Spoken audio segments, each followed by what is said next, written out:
4 de outubro de 2016, eu, Enon Cavalcante, encontro aqui o nosso professor Vicente Ávila, decano dos petistas, um economista de escola aqui da Universidade Federal de Mato Grosso, um experiente político que vai nos apresentar agora a sua visão desse momento pós-eleitoral. Passaram-se as eleições municipais em Cuiabá, em Mato Grosso, em todo o Brasil, e o resultado impactou muito contra o Partido dos Trabalhadores.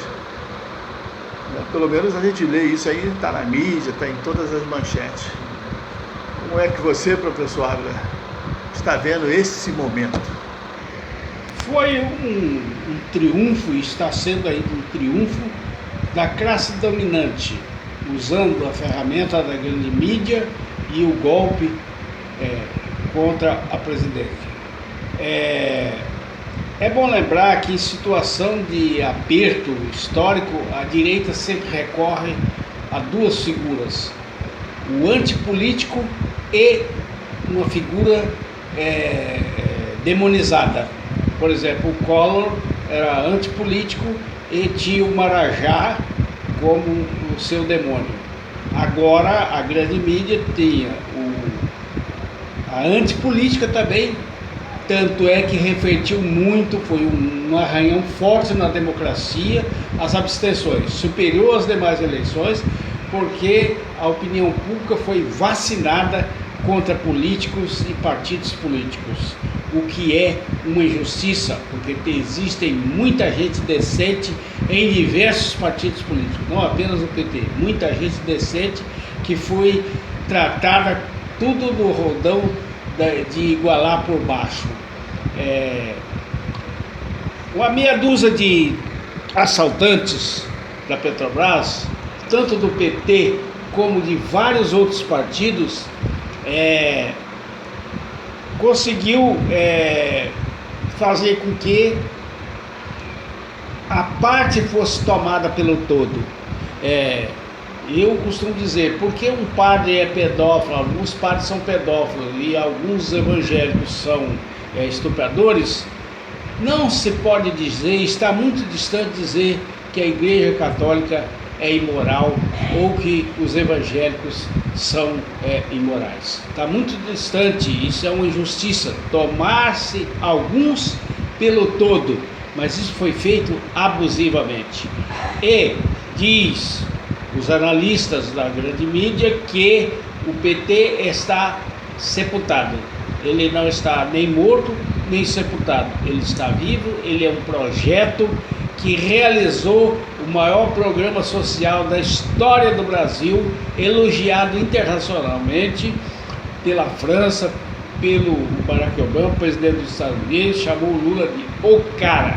Então, este legado de grandes benefícios para a grande sociedade, ele não é sepultável, ele é ressuscitável, e o PT com certeza aprendeu que não pode realizar grandes programas sociais e deixar para a mídia da burguesia comunicar a seu modo.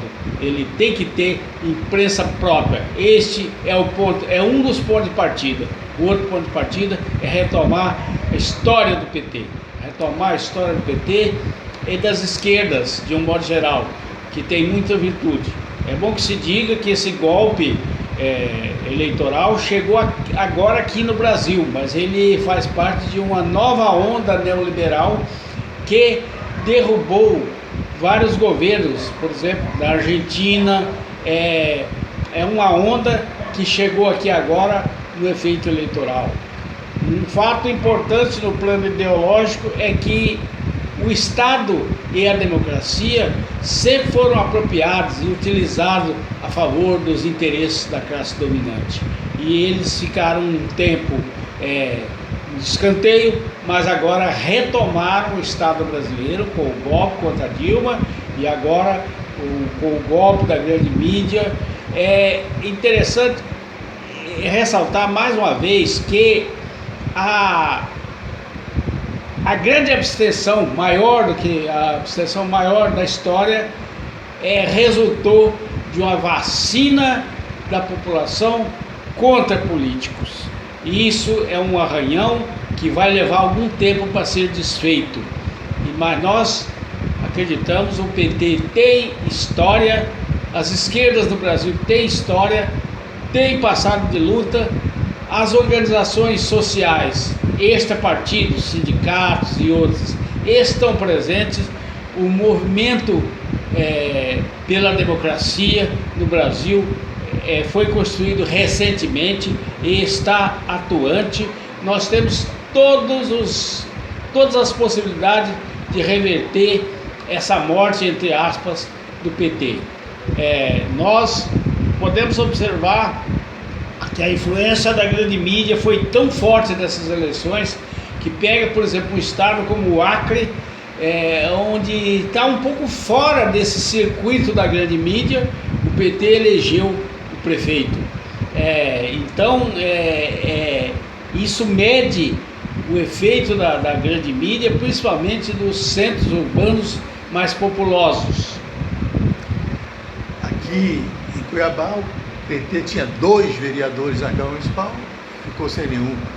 O senhor participou da campanha, o senhor acha que a rejeição aos vereadores do PT foi grande ou é uma rejeição mais geral ao partido a partir dessas queimações aí da Lava Jato? As duas coisas, tanto essa bancada nossa de vereadores, os 2 vereadores, foi a mais fraca da história do partido aqui. E também caíram no bojo. Agora, é uma coisa tão avassaladora a campanha antipolítica que um partido como o PMDB não elegeu para segundo turno o candidato a prefeito e não elegeu nenhum vereador. Quer dizer, então é uma coisa avassaladora, sabe? Que é preciso levar em conta que os nossos vereadores não foram presentes nas grandes causas. Esse sistema de transporte coletivo de Cuiabá é um dos mais agressivos e caros do país. O nosso vereador, um dos nossos vereadores, chegou a atuar na área, fez um bom levantamento, manifestou na imprensa e parou por aí. Quer dizer, não tem uma luta encadeada, uma luta continuada, permanente, como tem que ser de todas as lideranças políticas populares. O diagnóstico que a gente vê é que através dos anos o partido não tem sabido manter e fortalecer a sua relação com os chamados movimentos sociais. O senhor identifica isso também? E existem movimentos sociais expressivos aqui? Existem movimentos sociais, sindicais expressivos. Existe. A Associação dos Usuários de Ônibus, 300 mil por dia. A CUT, as demais centrais, MST trabalhadores, os sindicatos bancários, a Docimat, o Sintep, são organizações populares expressivas e atuantes, mas o partido não se situou com expressão e com responsabilidade política suficiente nesses movimentos. Não se trata de recomendar que se aparelhe os movimentos, mas que entre junto com eles, que faça parte integrante deles, que oriente o norte ideológico, porque a luta sindical e a luta comunitária, elas tendem a parar nas fronteiras do interesse de categoria. O interesse da sociedade maior, da sociedade envolvente, é muito mais abrangente e é função mais do partido. Este é um dos problemas, voltando aos nossos vereadores, eles são líderes sindicais, ficaram basicamente dentro do círculo de giz do interesse de suas categorias e não foram enfrentar os macro problemas da grande sociedade. O fato de muitos analistas assinalam de Mato Grosso ser um Estado ainda conservador, um Estado dominado pelos velhos caciques. Isso ainda está presente, ainda é uma arma contra o PT. O PT que, há algumas eleições passadas, procurou o diálogo, né? se aliou aí aos grupos dos sojicultores e tal. De repente esse conservadorismo foi maior. Esse conservadorismo, historicamente, em relação ao PT aqui, tem um feito. Nós nunca conseguimos eleger um prefeito aqui, e é uma característica, principalmente de Cuiabá, que nós já elegemos prefeitos, governador, nas regiões de vizinhança de Mato Grosso. Mato Grosso do Sul. Mato Grosso do Sul, Goiás. Pará, Goiás, Rondônia, Acre, todo o entorno já experimentaram prefeito, governador do PT. Aqui parece ter uma cabeça de burro enterrada, se não é a cabeça do PT mesmo que está enterrada aqui. Então, esse conservadorismo aqui tem que merecer um tratamento específico, à parte, porque ele é um conservadorismo assim, muito resistente e renitente. E o senhor identificaria como desafio aí no próximo período o PT se reaproximar dessas entidades então populares e estudar, identificar melhor os conflitos sociais que existem em Mato Grosso de forma a atuar na busca das suas resoluções? Seria esse o caminho de retomada? Tem algumas presenças de liderança da direção partidária dentro desses movimentos. O que não tem é uma direção firme, uma proposta ideológica bem definida e nem passada para a população. É preciso que tenha a proposta, que o PT tem, o histórico tem proposta, mas não passa para a população porque não tem mídia própria. Este é um gargalo que, se não for superado, não adianta participar de 10, 20 eleições se não conversar com a população.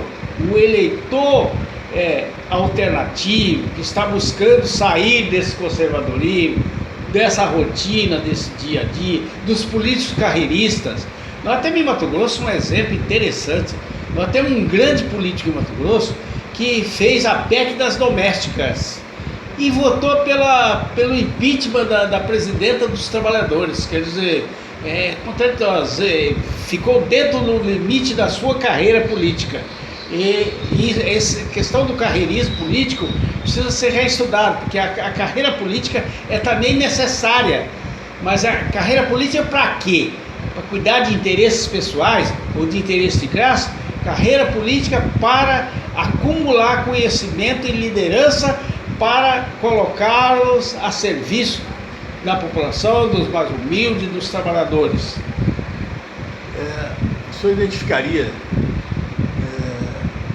no atual momento vivido pelo PT em Mato Grosso, assim, um afastamento da intelectualidade local? O PT hoje está sendo levado mais assim por parlamentares e sua área de influência e não mais pelas suas bases sociais e pela intelectualidade? É uma boa questão que você coloca, Erval, que isso é verdadeiro, e nós temos muito na base aqueles intelectuais que o Gramsci chama de intelectual orgânico. São essas pessoas que vivem na luta e aprendem na luta. Eu conheço várias pessoas. Esse intelectual do PT hoje é mais intelectual orgânico. O intelectual acadêmico são raríssimos que se encontram presentes na luta, certo? Eu gostaria também de falar sobre um fenômeno que é a evangelização da política no Brasil e em Cuiabá.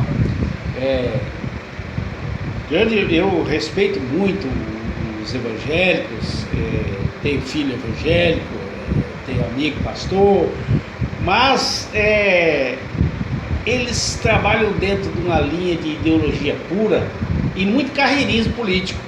Você vai ver em 2018 quantos candidatos nós teremos a presidente da República, porque com a emergência do evangelismo na política, quase todo partido vai ter um candidato a presidente da República. Para quê? Para fazer mídia com vista a capitalizar em disputas locais depois e parlamentares.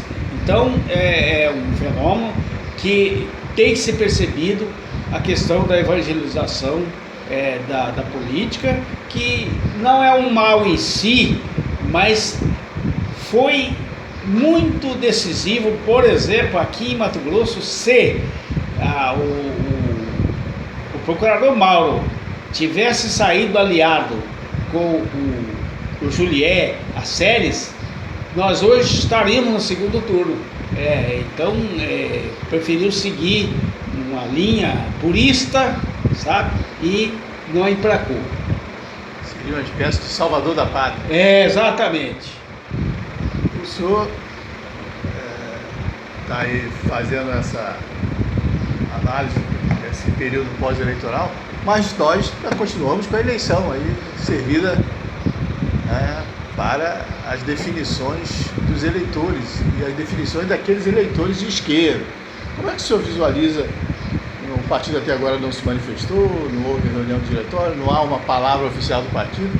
Mas nessa terça-feira, 2 dias depois da eleição, como é que o senhor visualiza, o senhor conversando aqui com a militância, como é que o senhor visualiza a participação dessa militância petista e esquerdista numa eleição municipal que tem como opção o candidato do PMDB, o Emanuel Pinheiro, e o candidato do PSDB, o Wilson Santos? Na prática, nossa militância e os partidos ficaram sem uma opção válida para o segundo turno. Nós não temos uma opção válida para o segundo turno em Cuiabá. Eu realmente vou aguardar que o partido se reúna, vou participar para a gente traçar um rumo. De qualquer maneira, um dado é verdadeiro. Não existe opção mais popular nesse segundo turno em Cuiabá. Eu acho que os 2 candidatos, tanto faz como tanto fez. Se tiver um pior do que o outro, vai ser difícil identificar onde que é pior. Então, um fenômeno também que é muito presente é a questão da discriminação ao trabalhador. O capitalista ideológico, ele pensa que o trabalhador, se fosse inteligente, era empresário. Essa é a ideia, sabe? Então, ele discrimina o trabalhador já nesse plano ideológico. É burro na visão deles. E isto